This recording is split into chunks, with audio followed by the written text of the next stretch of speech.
You cannot win an argument with a woman because I'm so calm. Sometimes that can be my weakness, putting the accelerator on the aggression. The will to win is the most important thing. I'm 22 years old, I should be a world champion when I'm 26. Trust me, I know what I'm talking about. Do this and you'll win. So it was extremely difficult to prepare for a fight we have never seen before. He had footage on us. Yeah. We didn't have anything Of course, on him. yeah. Well, we got footage now. What should keep Logan Paul up at night?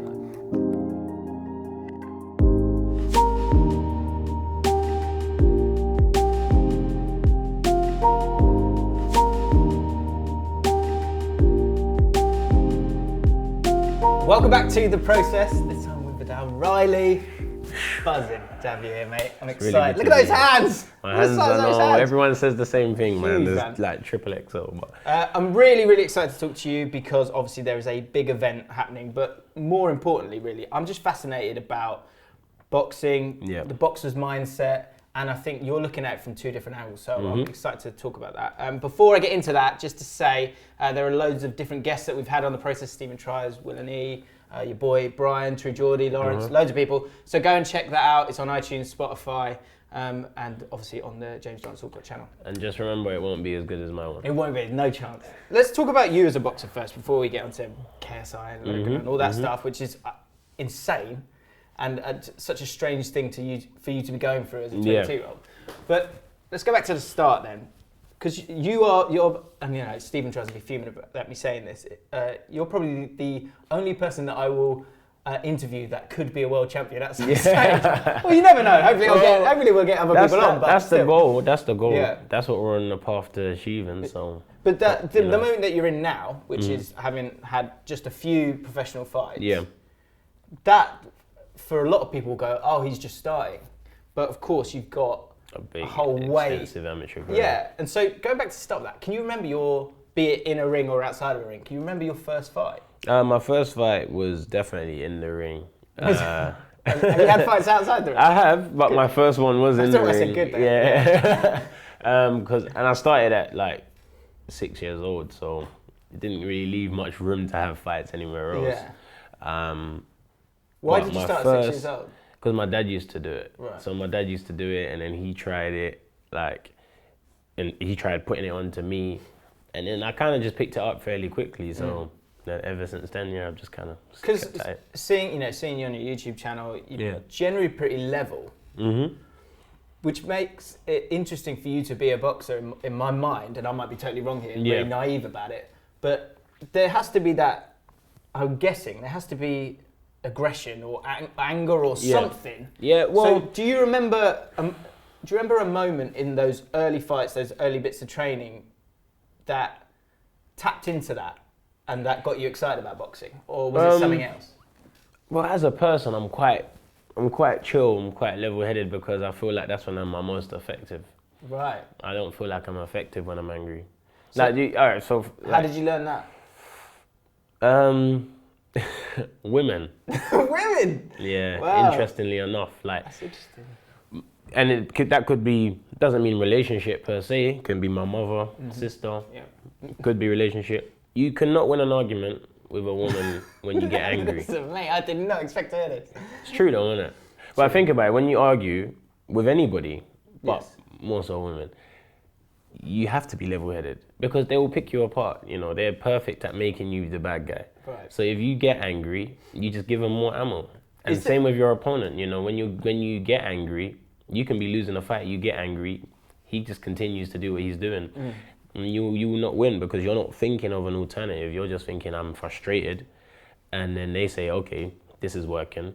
I'll keep doing it. And that boxing's such a tactical sport. So I feel like when I'm level-headed, I'm my most effective.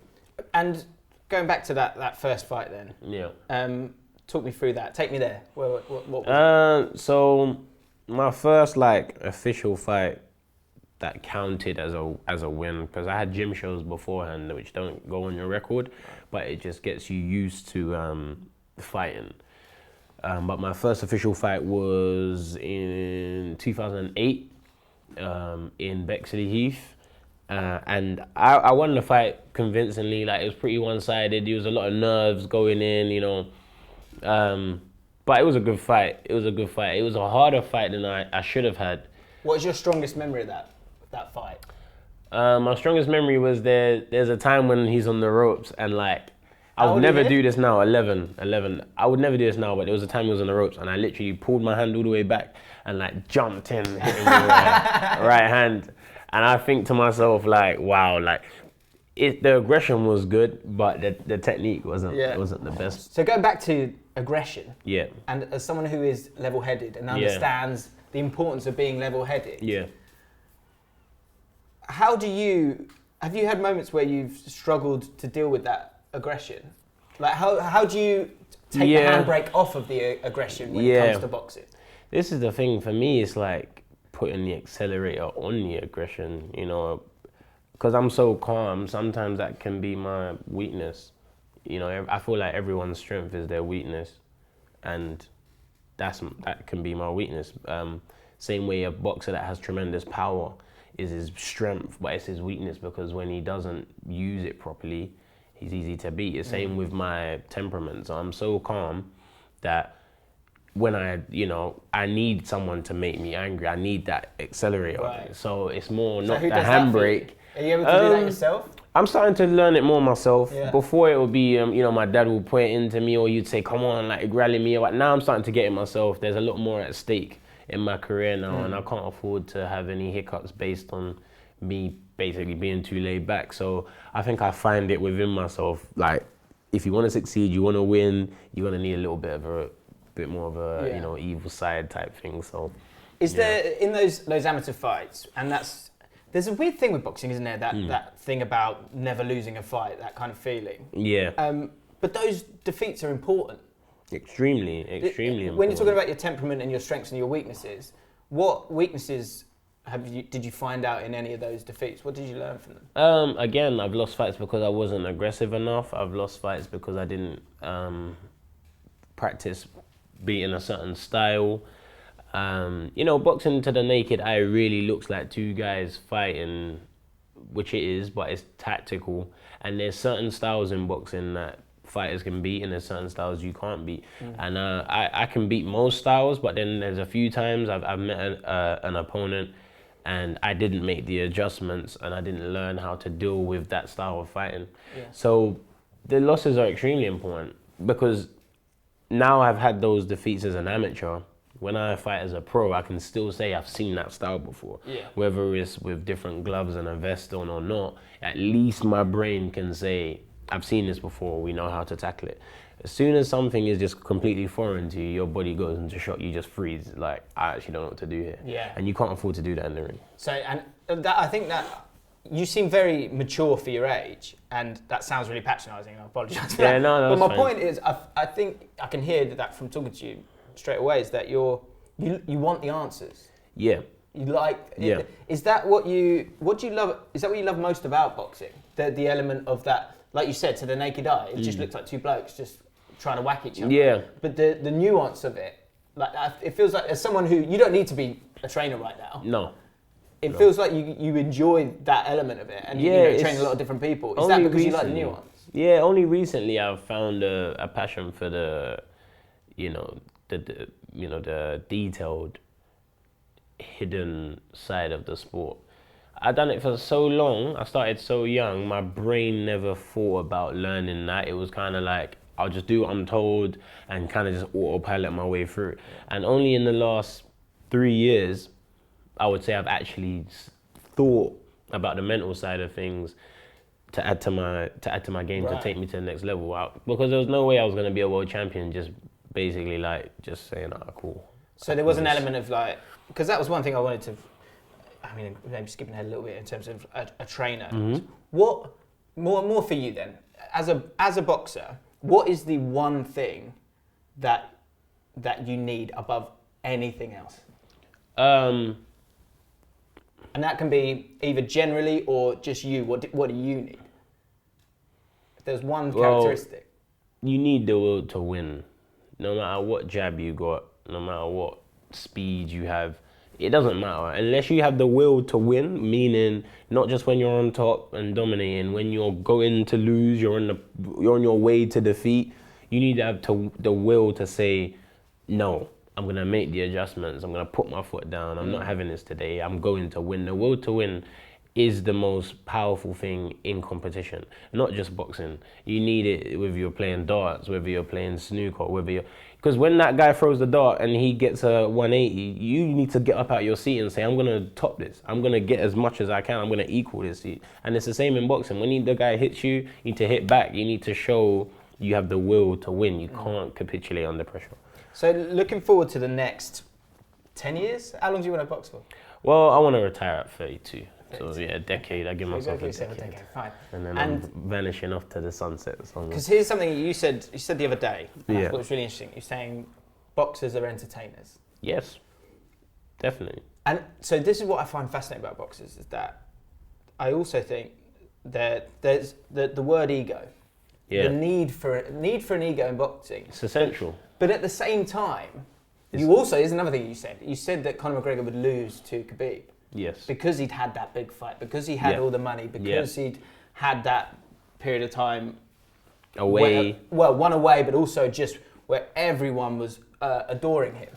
So for you, looking at the next 10 years of your career, how do you navigate the world of boxing right now? Because that need for being an entertainer, but also the precarious nature of having an ego. How do you balance those two? What do you think about when you look at that element of boxing? Boxing's always the priority. I feel like people forget what got them to where they are, what made them a superstar. Conor McGregor is appreciated as a superstar because he came from a really humble beginning. He could fight. And the fights he won and the fashion he won them in made us adore him as an athlete, not the suits he makes or the whiskey he drinks. And I feel like a lot of people fail to remember the core of what got them there. You're not Jameson or whatever. You're not that guy. You're a fighter. Yeah. You're not Jamie. You're a fighter. So for me, it's like I do YouTube. Yeah, I try and do a bit of clothing, try and do a bit of music, but the main thing is boxing. When that fight date is announced, that's it. My YouTube channel always dies when I got a fight. You can tell by my views when I have a fight coming up, because at the moment I don't have the team around me all the time to pick up the slack for when I'm not focused on my other ventures. So you can see they take a dip, but I don't mind, because as long as I'm winning in the ring, everything else will pick itself up. But I guarantee you, if my YouTube channel hits 1 million subscribers and my record is 3-2, my views will also go down. Yeah. So you got to prioritize what got you there and move forward. And that adds another thing for me, is that you're at this really interesting point in your career where you are now a professional. Yeah. There's a lot of excitement about you. You have confidence in yourself as well. I was reading this thing, there's a book called Ego is the Enemy. And the book talks about, it says that ego it's not something that you can naturally build or create. It's something that generally grows with success. But as I was saying, the problem is, the bigger your ego gets, the more sensitive you get, the more you don't listen. Your perception of yourself is clouded. Yeah. And I think you're at a really interesting, exciting place in your career. But do you look, as someone who's training someone else, but also someone who's sort of smart, do you think about that a lot? Do you think about the ability to keep your ego in check? Well, I hang around with people who don't use my company for their success per se. Everyone is original faces that have known me from how many years ago, and I spend a lot of time with those people. So I'm very used to feeling like I'm a nobody because I hang around with the people that know me to be just Viddal, not the YouTuber, not the guy that trains KSI. And I feel like that's why me and KSI get on so well, because he's looked at as like internet royalty over here. And that's not even an overstatement. Like, he's the pioneer of this thing, everything, all these YouTube opportunities that pop up is because he was so massive, and then his friends became massive. And now we've all trickled down into this network of making it a thing. But I could care less. When I see him, if you can't, you need to learn how to fight. I don't care how many views you get, because the same amount of views that you have those people will be watching you get knocked out if you don't learn what I'm telling you. So I feel like me and him have a good relationship because for the first time in a long time, he got someone just completely away from his network that is just here to help him genuinely and not care about what he brings to the table. Which is, there's an element of fortune in that he's kind of been able to find you. And I think actually there's elements in each other that you can see that you're both on different paths, but you can understand the sort of the grind for each of you. Yeah. Going back to you just said like used that word like nobody. Again, I find it really interesting that like the idea of confidence in boxers and how do you then, because I think people watch this and often I like to talk about the process of how you are who you are. Yeah. And so for you in the next 10 years, understanding that it's entertainment, but also being grounded, where do you find your confidence? Where do you look for? Where do you look for that? And where do you think it will be in the next few years? Because I think the reason I say that is I think you look at someone like Anthony Joshua. Yeah. And I think he's playing out the fears of a lot of boxers. Who are nice guys, reasonable guys, believe in their talent, but also there's the fairy tale of winning every fight, being a Floyd Mayweather. Yeah, it's a hard task. He's going through that right now. Do you look at him and what do you think when you look at Anthony Joshua right now? I look at Anthony Joshua and I look at a competitor. I look at someone who genuinely doesn't want to lose. Like he lost, but like you can see some fighters when they lose, they're like, okay. You can tell that's been eating away at him. You know, his body language has changed, the way he's speaking has changed, his answers have changed. And we're looking for it as well, that's the problem. Yeah, and we're looking for it because there's a stage, you get to a stage in your career as a boxer when you fight to not lose instead of fight to win. And that's why I said the will to win is the most important thing. As an amateur, I went 14 fights undefeated. And I think around my 10th fight, I started fighting to protect the fact I've never lost instead of fighting to win. And against Ruiz, he felt you could see that he didn't want to fight Ruiz, first of all. Yeah. And second of all, he wasn't fighting to win. He was just fighting because he's like, pressure, don't want to lose, I can't lose. It's not about winning. But I feel like going into this fight, he's had a weight lifted off his shoulders. And it's like a thing where you can perform again pressure-free because you have nothing to lose. Yeah. Everything you were scared of losing, you've lost it now. Now we might actually see the best Anthony Joshua ever, and he could go on to be a great. Well, it's such a moment for him, isn't it, now? Because having had that loss, if he doesn't come back again, then that's really difficult. Yeah. How do you feel if and when or that moment comes where you lose? Do you think you'll be okay? Do you think you'll be fine with it? I've lost, as an amateur. Obviously, I haven't lost as a professional, and you take the losses in different ways depending on how they come about. If you walk out first round, bang, get slept, you really start thinking, oh man, I'm not cut out for this. And you lose a close decision, you're like, it could have gone either way. Yeah. And I think with that as well, there's two ways of looking at that. Is one, your perception, your spin of that needs to be correct and needs to be positive. But also, obstacles are great. Like that's another thing about boxing, which I think is there's so many life lessons in boxing because you, unlike other things, you can often say YouTube or whatever, you can stay in your room and you don't have that many obstacles. You can just keep doing videos. You have a dude in front of your face who's trying to knock you out. These are real obstacles. So I guess you kind of get used to those obstacles as well, and he's got to find a way of getting over that obstacle now. Yeah, like boxing is a metaphor for life. It is. And I've had losses in life and you have to bounce back from them. What can you do? You can't sit at home in your room and sulk all day. You can't say, I'm not going to work today because someone upset me.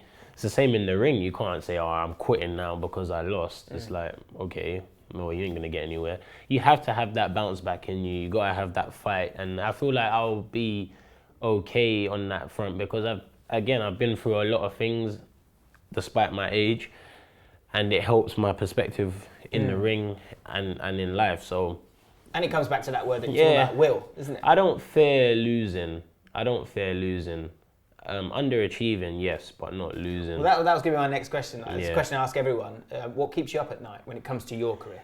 what's the thing that nags at you? What's the thing that you worry about when it comes to your career? Dare you say it? Can you do it? Can you be that guy? Can boxers say stuff like that? No, I can. I don't. I'm just literally thinking how to voice it across. I guess it's just the will to like just success really. Like I'm not content yet on where I want to be in life. Some people are content with a certain amount of followers and subscribers and but I'm not that person. I haven't achieved what I wanted to achieve yet. I haven't provided the lifestyle for my close ones, family, friends that I believe I can provide for them if I fulfill my potential, or should I say when I fulfill my potential. And that's what keeps me up. How can I rest knowing that I'm not where I want to be? It kind of seems like the rest is misplaced. You got to rest when you're there, and ready to stop, So last question, we'll get onto the training and the fight with KSI. What's your vision for the future? Obviously, we never know what you want to achieve, we never know if you're going to be able to achieve something or not. That's life. But what is your vision? Because I think that's another way of keeping your ego in check when you've got that thing right down the road that you're desperate to get to. So my ultimate goal, you're saying, like my ultimate vision. Well, how do you see it? At 32, what will have happened? Where will you be? Should be a world champion.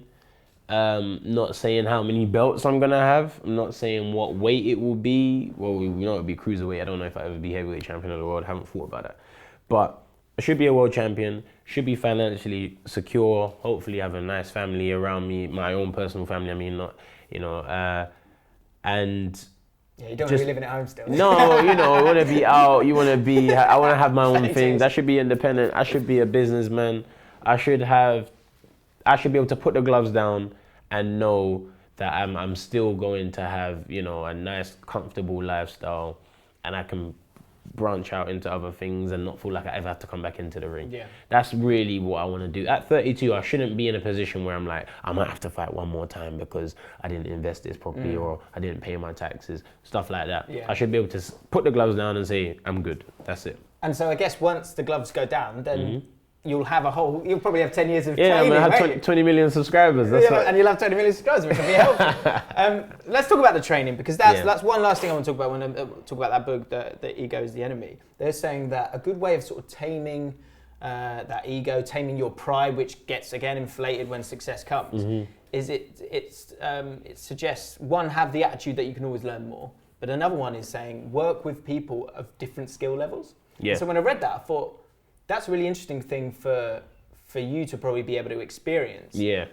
And what an unbelievable example of that, because you've got that ability to train someone whose skills are lower at this point in time, but you get to put them in this world that is opening your eyes to a lot of things. All being well, with your career, you're going to see all of this with you standing right in front of it. But actually, you're just to the side at the moment and watching that. And watching it go by. Yeah. How have you found training KSI, and what's the thing that you've learnt from training him that you've been able to take into your own athletic career? I've learned how hard the sport of boxing actually is. I've done it for so long. I started so young. I don't think about it. It's like people have hobbies. Swimming, for example. Swimming's a good one. I only learned how to swim last year. Yeah. There's people that have been in the water. I finally decided to learn how to swim, guys. So yeah, but there's people that are thrown in the water from 5 years old. They dive off a cliff into water. Water is their safe space. And I learned that that isn't the case for everyone. Boxing isn't everyone's. They're not going to pick it up as easy because they haven't been doing it as long. Yeah. So it's developed a lot of patience in my character, because you can't teach frustrated. Again, as we were saying, back to frustration, you can't do anything frustrated. You can't do anything with unless you're level-headed. Oh, of course, I'm a human being. I get annoyed.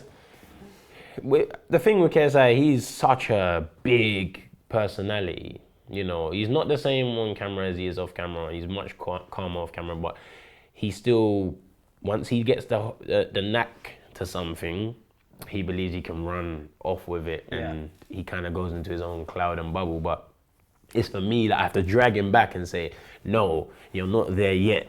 You know, this isn't YouTube. Yes. You're not the king of this. So it's ego. You have again. to learn this. Yeah. It's an But element then of the that. ego makes him one of the biggest YouTubers in the world. Yeah. Do you think he's got the balance right when it comes to ego? Because I think you're saying the same kind of thing. Yeah. He's got the sideman there to go, calm down. Yeah, Right? yeah, no, he, you know what? A lot of people expect him to be totally different. They expect him to be a loud guy. He's not at all. And I feel like he's been famous since like 17, 18 years old. So being 26 now, he's had the years, I'm sure, when his ego might have been getting out of hand and stuff. But now, you know, since I've met him, which was 2017, he's been a cool guy, man, across the board. And he's brilliant. Yeah. He's brilliant in terms of me and him have a little back and forth and stuff, but there's a lot of respect there between us. A lot of respect. Why'd you get on? Because we both want to achieve. We both want to succeed.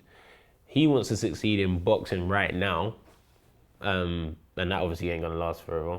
But it isn't about what we're trying to achieve. It's just the fact that we just have a winner spirit. We have a winner spirit. I have a winner spirit. He has a winner spirit. The people in the camp have a winner spirit. So we all get on because we're all trying to head towards one goal, which is just to be better and to be literally the best we can be within whatever field. If he makes music, he wants to have the best album out. When I make music, I want to have the best. When he brings out a project, I know it's gonna get millions of listens. You know, it's gonna get way more listeners than mine. But I don't care. I hear it and I'm like, I need the quality of mine to be better. I want the music to be better. Do you know what I love about him? I think it's amazing that he with the music. He could have picked that up and tried it out. I put out a couple of videos and that was the end of it. Mm-hmm. Same with the boxing. He could have done JoEllen, could have left it. For someone with such a spotlight on him to be relaxed and willing and fearless in learning something new. Like when you're saying there about learning to swim last year, that's amazing, mate. Because people don't want to. I think he's so used to being out of his comfort zone. Like he's in every box. You know, he tries to tick every box, and when you have that in you from young, you end up being in his position. 26, he's on top. You know, I'm 22 years old. I hope in 4 years' time, when I'm 26, I'm on top. I should be a world champion when I'm 26.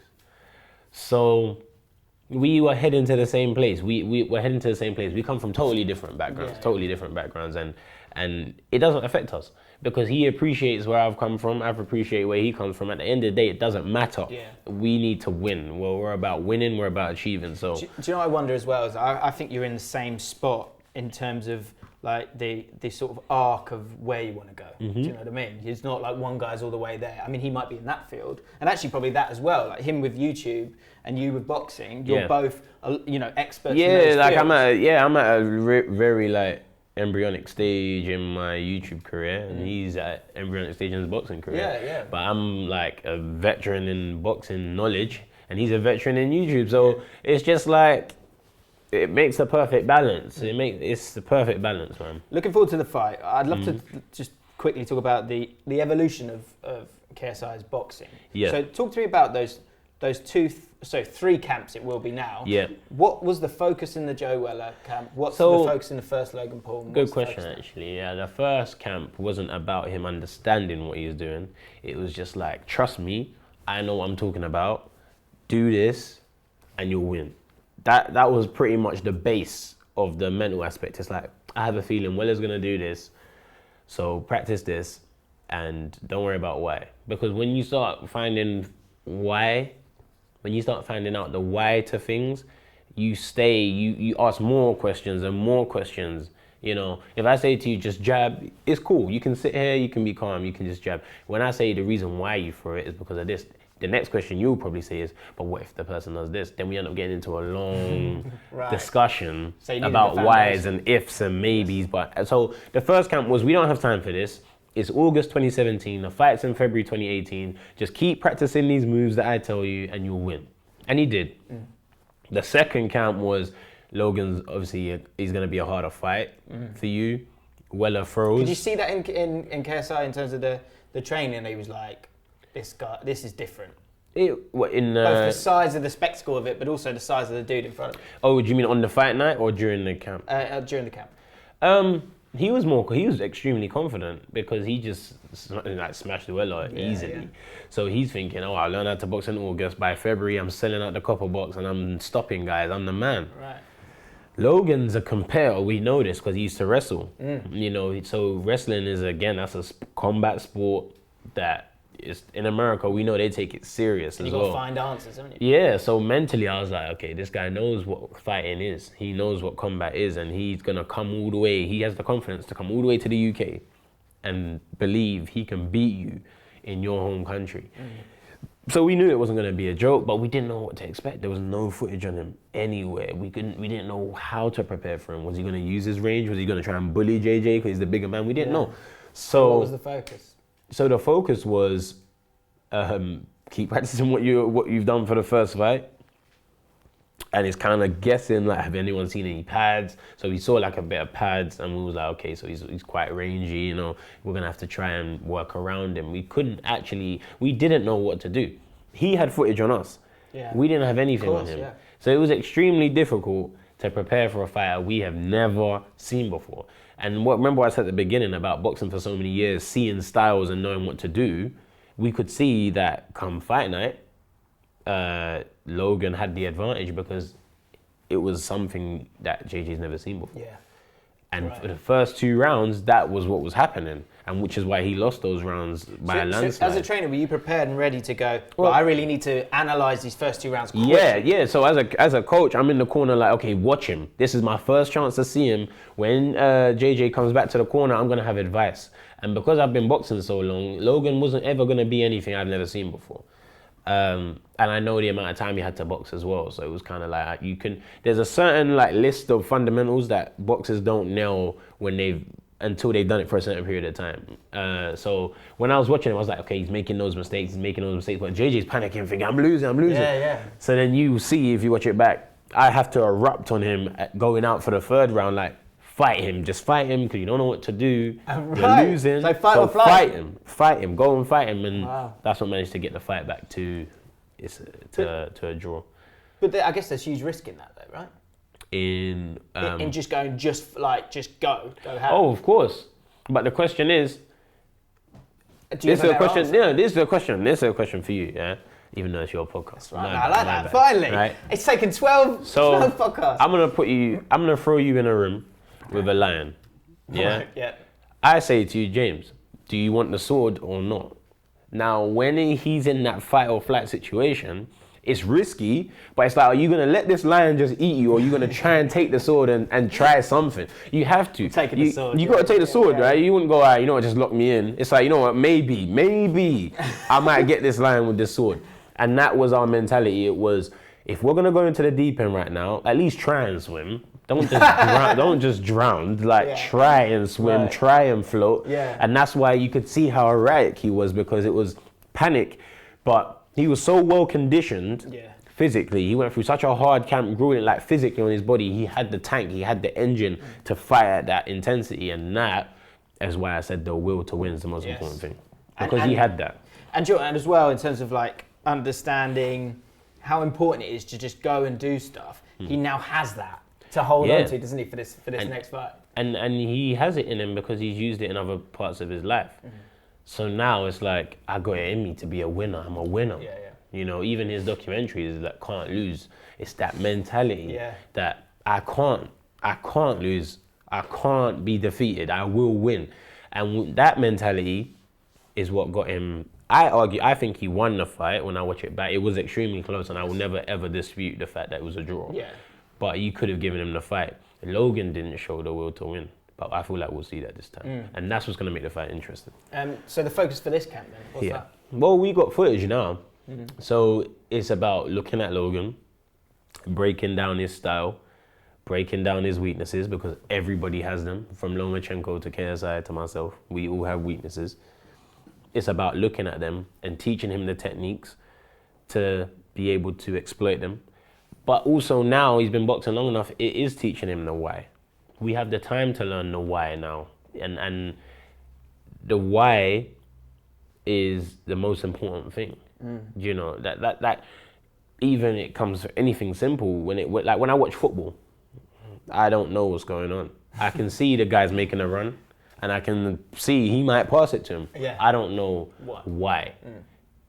That's the difference. And now he's learning the why.